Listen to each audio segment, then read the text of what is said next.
प्यारे दोस्तों, रमज़ान का महीना है।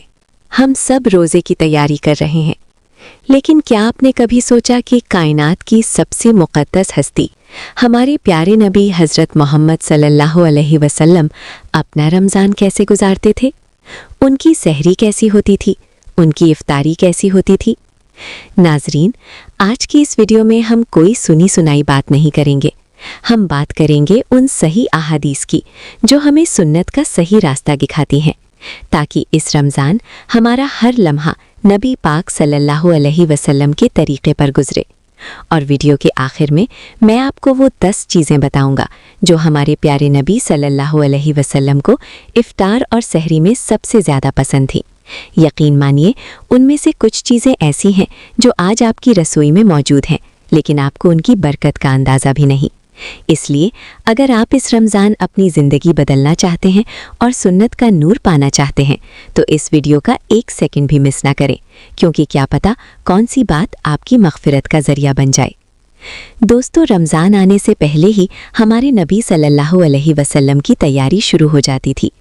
हज़रत आयशा रज़ियल्लाहु अन्हा फरमाती हैं, मैंने अल्लाह के रसूल सल्लल्लाहु अलैहि वसल्लम को शाबान के महीने से ज़्यादा रोज़े रखते हुए किसी और महीने में नहीं देखा। यानी नबी पाक सल्लल्लाहु अलैहि वसल्लम रमज़ान का इंतज़ार इबादत और शौक़ के साथ करते थे, और जब रमज़ान आता तो आपकी सखावत और इबादत तेज़ हवा की तरह बढ़ जाती थी। अब यहाँ बात करते हैं सहरी की। आज हम सहरी को सिर्फ एक खाना समझते हैं, सिर्फ भूख मिटाने का ज़रिया समझते हैं। लेकिन सुनिए, अल्लाह के नबी हज़रत मोहम्मद सल्लल्लाहु अलैहि वसल्लम ने फरमाया, सहरी खाया करो क्योंकि सहरी में बरकत है।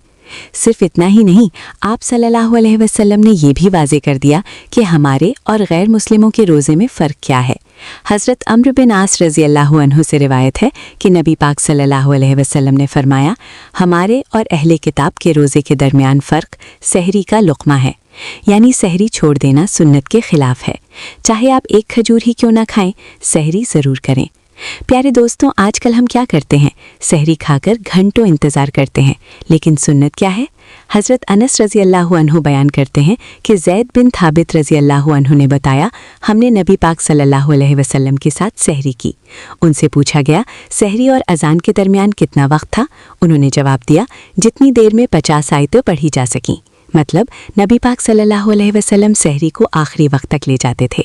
सहरी देर से करना अल्लाह को पसंद है और इसमें उम्मत के लिए आसानी है। अब एक बड़ा सवाल जो हम सब के जहन में आता है कि हमारे नबी पाक सल्लल्लाहु अलैहि वसल्लम सहरी में खाते क्या थे? क्या वो कोई भारी खाना होता था या कोई ख़ास चीज़? प्यारे दोस्तों, आज हम सहरी में पराठे, सालन और भारी चीज़ें ढूंढते हैं, लेकिन अल्लाह के रसूल सल्लल्लाहु अलैहि वसल्लम ने सहरी के लिए सबसे बेहतरीन चीज़ किसको बताया? सुनिए, नबी करीम सल्लल्लाहु अलैहि वसल्लम ने फरमाया, मोमिन की बेहतरीन सहरी खजूर है। सुभान अल्लाह, सिर्फ चंद खजूरें और पानी, यही हमारे नबी की अक्सर सहरी हुआ करती थी। आज की साइंस भी कहती है कि खजूर में वो ताकत है जो इंसान को पूरा दिन तवाना रखती है। हज़रत आयशा रज़ियल्लाहु अन्हा फरमाती हैं, हमारे घर में अक्सर महीनों आग नहीं जलती थी। पूछा गया, फिर आप लोग गुजारा कैसे करते थे? जवाब मिला, 2 काली चीज़ों पर, एक खजूर और दूसरा पानी। सोचिए, कायनात के मालिक के महबूब सिर्फ खजूर और पानी पर रोज़ा रखते थे, और आज हमारा हाल देखिए। अगर दस्तरखान पर वैरायटी ना हो तो हम शिकायत शुरू कर देते हैं। लेकिन इसका मतलब ये नहीं कि आप सल्लल्लाहु अलैहि वसल्लम ने दूसरी चीज़ें नहीं खाईं। नबी पाक सल्लल्लाहु अलैहि वसल्लम ने हलाल और पाकीज़ा चीज़ें शौक़ से भी खाईं।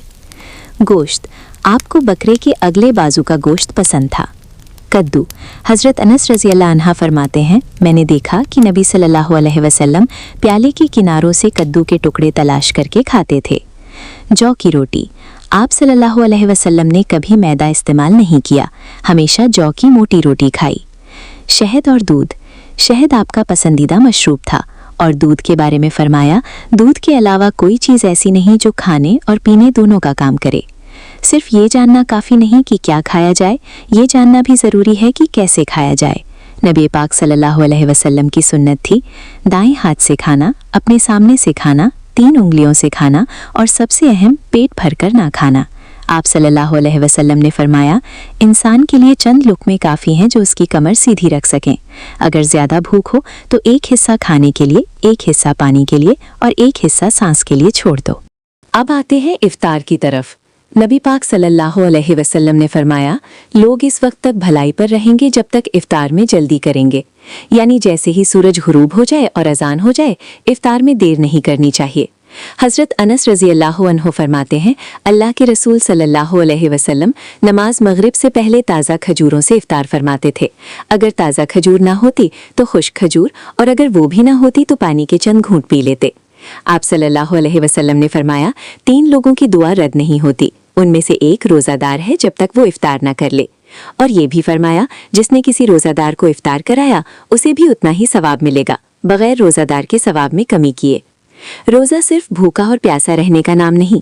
नबी करीम सल्लल्लाहु अलैहि वसल्लम ने फरमाया, जो शख्स रोज़े की हालत में झूठ और गलत काम ना छोड़े तो अल्लाह को उसके भूखे प्यासे रहने की कोई ज़रूरत नहीं। आप सल्लल्लाहु अलैहि वसल्लम ने फरमाया, रोज़ा जहन्नम से बचाव की ढाल है। जब तुम में से कोई रोज़े से हो तो शोर न करे, न ही बेहुदा बात करे। अगर कोई लड़ने आए तो कह दे, मैं रोज़े से हूँ। रमज़ान की आखिरी 10 दिनों में नबी पाक सल्लल्लाहु अलैहि वसल्लम रातों को जागते, अपने घर वालों को जगाते और इबादत में मशगूल हो जाते। इन्हीं दिनों में लैलतुल क़द्र है, जो 1000 महीनों से बेहतर है।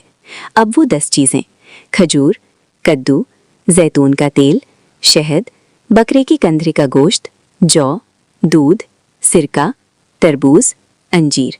अगर हम इन चीज़ों को इस नीयत से खाएं कि ये हमारे नबी सल्लल्लाहु अलैहि वसल्लम को पसंद थी, तो ये भी इबादत बन सकती हैं।